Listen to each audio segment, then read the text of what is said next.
사운드 오브 뉴스입니다. 김민아 기자 어서 오세요. 안녕하세요. 첫 번째 뉴스 소리부터 들어보죠. 노동시간 단축은 우리 사회에 커다란 변화를 가져올 것입니다. 장시간 노동과 과로에서 벗어나 가족과 더 많은 시간을 갖고 인간다운 삶을 누리는 계기가 될 것입니다. 노사정이 함께 협력하여 노력을 기울여 주시기 바랍니다. 노동시간 단축 대통령 발언이네. 언제 한 발언이죠? 지난달 28일에 국무회의에서 이제 얘기하는 건데요. 7월부터 300인 이상 기업에 대해서 일단 주 52시간 근로제가 실시가 되는데 이게 좀 논란이 있어서 소개를 해봤습니다. 네. 노사정 모두 충분히 준비가 됐는지 모르겠어요. 그러게 말입니다. 이 한국경제연구원이 근로시간 단축 대상 기업 112곳을 상대로 설문조사를 했는데요. 응답 기업의 절반이 넘는 62곳이 이 근로시간 단축 때문에 전반적인 경영 실적에 부정적 영향이 있을 것으로 본다. 이렇게 답했다고 합니다. 네. 또 긍정적 영향을 예상한 곳은 20%도 안 되는 22곳에 불과했고요. 응답자의 25%는 뭐 영향이 없을 것이다. 이렇게 답했다고 하네요. 어떤 점에서 부정적 영향이 있다는 거죠?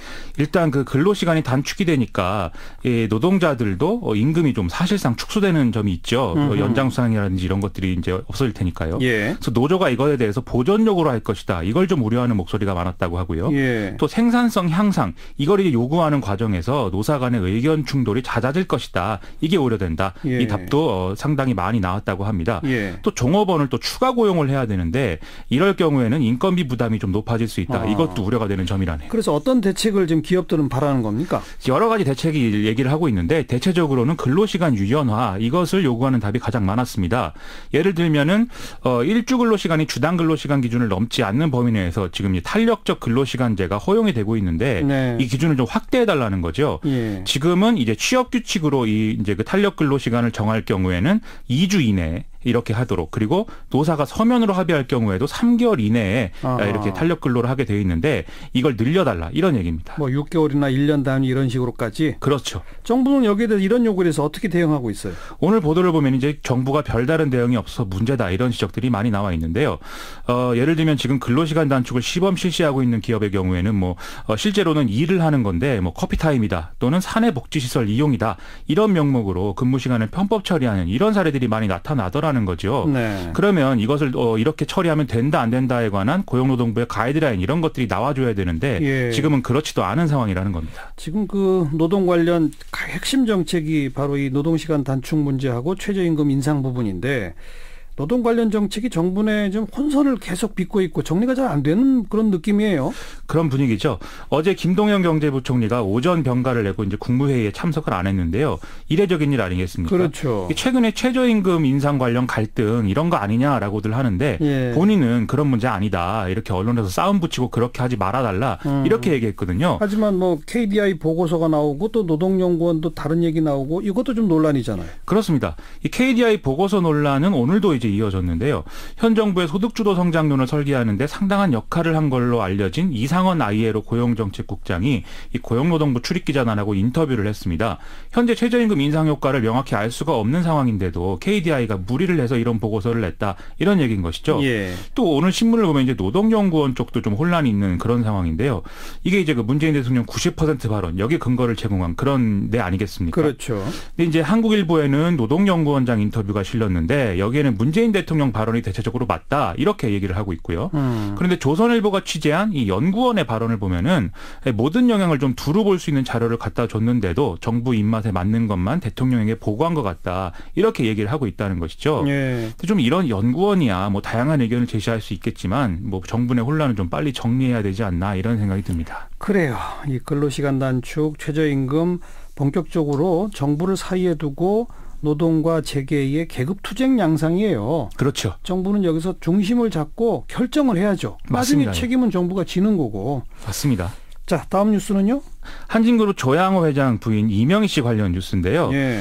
지난 4일 밤에 구속영장이 기각되지 않았습니까? 기각됐죠. 그때 이제 법원의 결정 근거는 사실관계와 법리의 다툼의 여지가 있고 도망의 염려가 있다고 볼 수 없으며 합의를 통해 증거인멸을 시도했다고 볼 수도 없다. 이런 이유였습니다. 네. 그런데 어제 KBS가 보도한 바를 보면요. 이명희 씨가 피해자에게 돈을 주고 합의한 시도한 정황이 있다. 이런 사실이 드러났다는 것이죠. 뭐 합의금 액수가 억대였다면서요. 경찰이 진술을 확보한 피해자가 11명인데 이 중에 5명이 영장심사 직전에 법원에 합의서를 제출했다는 건데요. 예. KBS는 그중 일부가 수천만 원에서 억대에 이르는 합의금을 받았다. 이렇게 보도를 한 상황입니다. 예. 이 합의서를 제출한 사람 중에는 지금 유일하게 영상 증거가 확보되어 있는 호텔 공사장 피해자 그리고 또 수행 기사 이런 사람들이 포함됐다고 하니까 네. 그야말로 핵심적인 대목인 것이죠. 그러면 구속영장을 재청구할 가능성도 좀 아직은 있겠네요. 검찰 내에서 이제 그런 얘기도 나오는데 지켜봐야 될 것 같습니다. 그리고 이명희 씨 측에서는 뭐 분노 조절 장애가 있다 이런 걸 법원 측에 얘기했다면서요?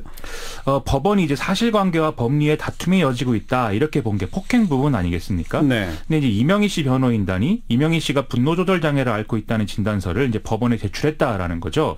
즉 이 대목은 처벌이 아니라 치료가 필요하다 이런 주장이었는데 결국 법원이 이를 받아준 거 아니냐 이렇게 해석할 수밖에 없다는 것입니다. 예. 그래서 유전무죄, 무전유죄 이 얘기를 네티즌들은 또 하고 있는 그런 상황이 돼버린 거죠.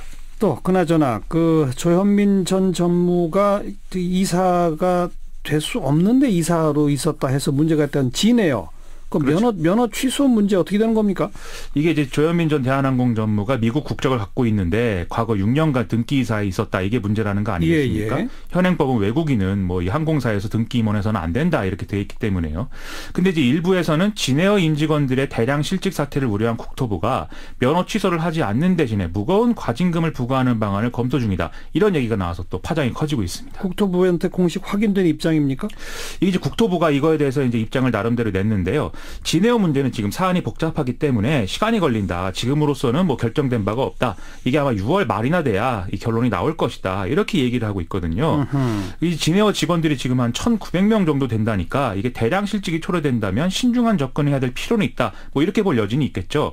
근데 좀 다른 보완 대책을 준비를 하더라도 이 법에 대해서는 좀 원칙적으로 적용하는 방법을 우선시해야 되지 않느냐. 이런 여론이 커지고 있는 것 또한 사실입니다. 네, 참 대한항공 앞날이 걱정입니다. 다음 뉴스는요? 지방선거 관련 뉴스인데요. 탐사 전문 언론 뉴스타파가 분석한 결과를 보면 이번 지방선거에 이전 선거에서 다른 정당 후보였다가 더불어민주당으로 당적을 바꿔 출마한 후보자들이 그 반대 경우보다 많다는 사실이 드러났다라는 겁니다. 아하, 그래요. 이 당적을 변경해서 출마한 후보자 중에 무소속 또는 다른 정당이었다가 더불어민주당으로 출마한 후보자는 222명인데 자유한국당으로 출마한 후보자는 155명이라고 하니까 차이가 많이 난다는 거죠. 네. 이 여당이 바뀌었고 또 인기도 좋고 될만하고 하니까 다들 더불어민주당으로 옮기는 거다 이렇게 해석해야 되나요? 이게 이제 뉴스타파가 1회 지방선거부터 이번 7회까지 다 이제 전부 대상으로 이제 분석을 한 결과를 봐야 되는데요. 예. 일단 1998년, 2002년, 2006년 현재 민주당 계열 정당들이 여당이었던 연도에 치러진 지방선거인데도 그때 이제 지금의 자유한국당 계열 정당으로 당적을 바꾼 사례가 더 많았다는 거거든요. 그래요? 그래서 이제 민주당 계열로 당적을 바꾼 사례가 이 반대의 경우로 앞지른 것은 이번이 사상 처음이라고 하는 거니까 예. 그만큼 엄청난 어떤 그 선거 지형의 변화 이런 것들이 보인다는 것이죠. 그 선거 지형의 변화를 뭐라고 해석합니까? 그만큼 이제 그 선거가 더불어민주당이 유리한 구도로 치러지게 될 수밖에 없는 그런 상황이라는 건데요. 선거 시작하기 전부터 뭐 그건 예상이 됐고 또 현재 여론조사 결과가 좀 들쭉날쭉한 부분이 있긴 하지만 그런 결과를 또 명확히 예고하고 있는 그런 흐름이 있는 것이죠. 알겠습니다. 다음 뉴스 소리 들어보죠. 어마어마하게 소리 크게 들렸어요. 뻥 소리고 구급 요원들이 올라가셔가지고 한 분을 이렇게 들컷 해가지고 옮기고 어대통으로 증기 폭발이 나면은 불꽃이 세기 때문에 이거 화재로 이어져요. 근데 이거는 화재로 이어지지 않았기 때문에 누가 봐도 아니에요. 무슨 소리입니까 이게?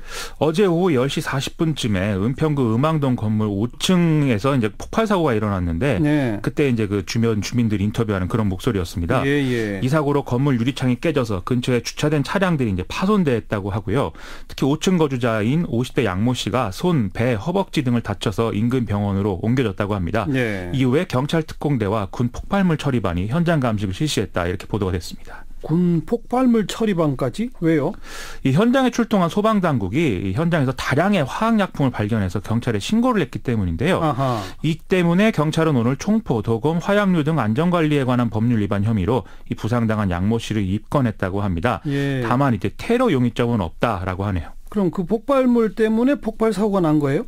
양모 씨 발언을 보면은요, 소방당국에 뭐라고 얘기했냐면 아세톤 용기를 열어두고 담배를 피우다가 폭발이 발생했다 이렇게 진술했다고 하거든요. 예. 그런데 이 화학 물질들을 다량으로 보유하고 있었던 이유가 무엇인지, 이걸 다 어디서 구매했는지 이건 좀 추가 조사가 필요한 상황이죠. 예. 그런데 양모 씨가 지금 수술을 해야 될 정도로 부상이 크다고 해서 그건 좀 시간이 걸릴 예정이라고 합니다. 네.